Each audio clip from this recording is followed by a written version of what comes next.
We elected the most dangerous criminal human being, corrupt human being that America has ever elected.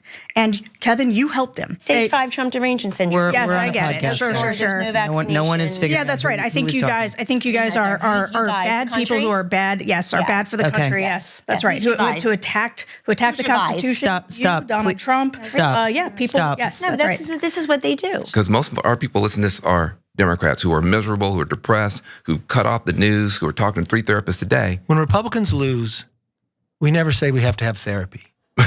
You just say you didn't lost. You just say you didn't lose. You're out of touch with the public. This election was a rejection of wokeness, and people, every state went more red except Nebraska and Washington State. Things got super heated during the 2024 election panel discussion at the New York Times Deal Book Summit. But there were a ton of important and, in my opinion, valuable points made during this discussion, which I definitely want to talk about here. Now, when it comes to one of the panelists, Van Jones, he made a lot of great points, and we're gonna go to those videos and show you those great points in just a minute. But unfortunately, he made one disastrous point. And I just want to get that out of the way because Van, what are you doing? Let's watch. The other thing that we were able to do with Kamala on the doors was Donald Trump is a little baby billionaire. He's a little billionaire. You want to be rich? You're a young black man. You want to be an owner? You want to be an entrepreneur? You want to be a provider? Why are you following this little baby billionaire? Kamala Harris represents real billionaires. She represents California.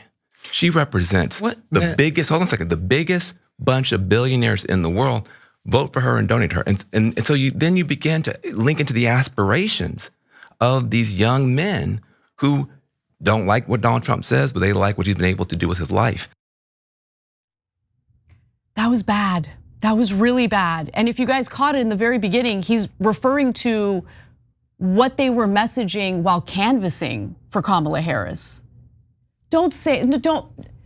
People don't love billionaires. Okay, that's not what is appealing about Donald Trump, that he's a billionaire, right? What's appealing about Donald Trump is he pretends like he fights against the corruption and the billionaires. Yeah, that was the great irony of Donald Trump and Elon Musk. Yeah. That they're, in my opinion, oftentimes pretending to be populists while they're actually, well, Trump's not even a billionaire, but while they're spectacularly wealthy, right? But the lesson you got out of this election is, let's highlight how much billionaires love the Democratic Party. You could not have learned a more wrong lesson. Literally impossible. The very worst lesson to learn. Absolutely, but I want to be fair to Van Jones because throughout the entire conversation, he was actually making really great points, including what you're about to hear. So just to kind of set this up, Jones was making a point about how there is a disconnect between young voters who tend to get their information from various platforms versus older voters who usually rely on traditional legacy media outlets.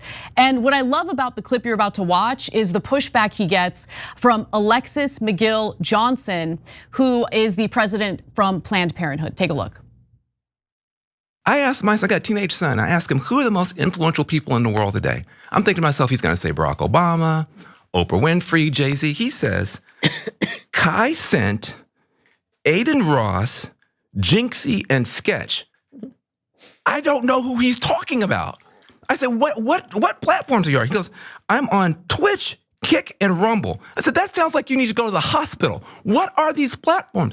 I'm telling you guys, the mainstream has become fringe, and the fringe has become mainstream. As an organization that reaches millions of people every single day to have conversations around bodily autonomy, we are all on digital, right? So the idea that the Harris campaign was not on digital, that the IEs like Future Forward were not on digital and spending millions of dollars to reach those folks, to hire influencers, to bring them to the DNC, right? And have a totally different kind of outreach to young folks and people of color much differently than we have seen in the past. It doesn't mean that we need to know who Cenk and Please and all the folks are, but they are out there and they are having those conversations. Okay, I mean, look, I completely disagree with Johnson. This notion of we don't need to understand anything about the zeitgeist or where people are getting their news or information. We can spend millions of dollars to hire those online influencers to do the work for us. Yeah. How did that work out for you? I can't believe she said that, but what do you think, Cenk? Oh no, that was hilarious. That was one of the funniest things that's ever happened. So first of all, I love that moment where Van Jones, has an epiphany, but is mainly trying to force others into that epiphany. Guys, we think we're, the central point of this country, right? And everybody cares what we think, and what we say is the most important thing. But while we weren't paying attention, we became the fringe. People aren't even listening to us anymore. They're actually listening to the guys that we think are hilarious. Like, who are these people? Like, what are they, Ren and Stimpy? Right? I mean, we still get that to this day. I've been, we were the first partner for YouTube. We're the original YouTubers. My God, back in the day, for the last 20 years, YouTube, right? Like anything will come out of YouTube. Well, what happened now? Now you guys are the tiny fringe, and I love it. I'm here for it. Because you guys suck. But like you support the rich and the powerful and the establishment that we all despise. That's why you were overturned. That's why people said, "Oh, I hate those guys. They're a bunch of liars. Let me go listen to some other folks." And they listened to some folks that led them astray, and they listened to some folks that made sense. But now we're in an actual marketplace of ideas, and not just like the tiny guardrails that the establishment media have. Oh, you're a Republican? Do you love corporations? Good. Do you Democrat? Love corporations? Good. You don't love corporations? Get out of here, you radical, lefty, righty loser. Get him out of here, that stupid populist. Okay? So, but my favorite was, but we hired a whole bunch of influencers. Oh my God, I know. And we had those people parrot our talking points. And and we had our robotic politician go out and go, I have my talking points. I am now talking to an influencer that has my talking points as well. And this is going to be how we do online media. Yeah, good luck with that crap. God, we hired Harry Sisson. Are you guys still complaining? What are you complaining about? By the way, I don't know if they actually hired. We don't know. But like, but we do know, even before that admission we just heard, that they were hiring influencers, and they thought that that was the digital outreach they needed to do to get young people on board. By the way, how about you actually offer policies that would be appealing to young people, get them jazzed up about showing up to vote for you. But anyway, let's move on to more of the discussion. I know we're focusing a lot on Van Jones, and there were approximately, let me do the count, 38 people on that panel. But Van Jones really did stand out to me. He did make a lot of good points. Here's another one. We pushed all our rebels out of this party. We had a rebellion in our party in 2016. It was called Bernie Sanders. You had a rebellion in your party in 2016. It was called Donald Trump. Your rebel won. Our rebel lost.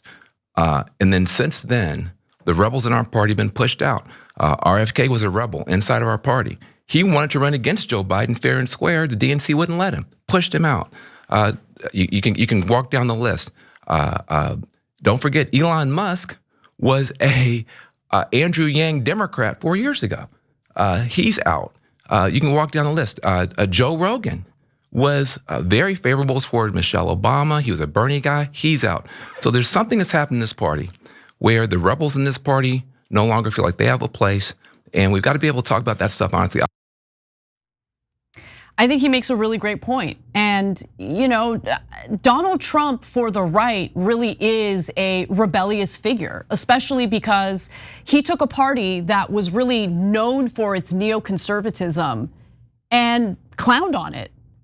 And I think that brought in a lot of people who actually previously voted for Democrats, previously voted for Barack Obama, for instance. Yeah. Or in the case of 2016, I know for a fact that there were individuals who voted for Bernie Sanders in the Democratic primary, saw what they did to Bernie Sanders in the 2016 Democratic primary, and decided to vote for the one other anti-establishment person, and that was Donald Trump.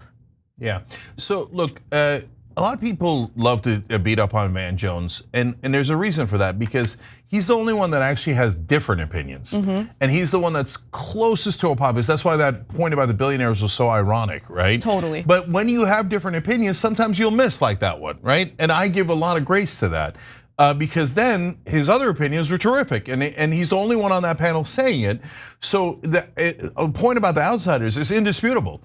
And so the Democratic Party, will they learn that lesson? Even Anita Dunn in that discussion was like, oh, we've got to learn some lessons in responding to Van, et cetera. Like, you're not gonna learn any lessons. The lesson you're gonna learn is, hey, let's put Pete Buttigieg in a flannel shirt, and that way he'll seem like more of a populist. And Gavin Newsom, instead of going to French Laundry, maybe we'll have him pretend to do his own laundry at home, and that way they'll be populist. No. You're not getting it. Handing a new script to the same actors is not change. 100%, yes, I totally agree. That's the problem, the actors, right? The elitists within the Democratic Party that have now been associated with the Democratic Party's brand. So when, we did a story earlier this week in regard to progressives in Congress and how they're trying to get the DNC to go back to its roots as a working class party. The Democrats go back to its roots as a working class party. The problem isn't just the messaging. It's the policies that are promised, the policies that are promised and are never delivered, and more importantly, the various prominent figures within the Democratic Party that are just oozing elitism and disdain for working class Americans. And when I think of someone as snakish as Gavin Newsom, I don't think, a warrior for the working class, hell no.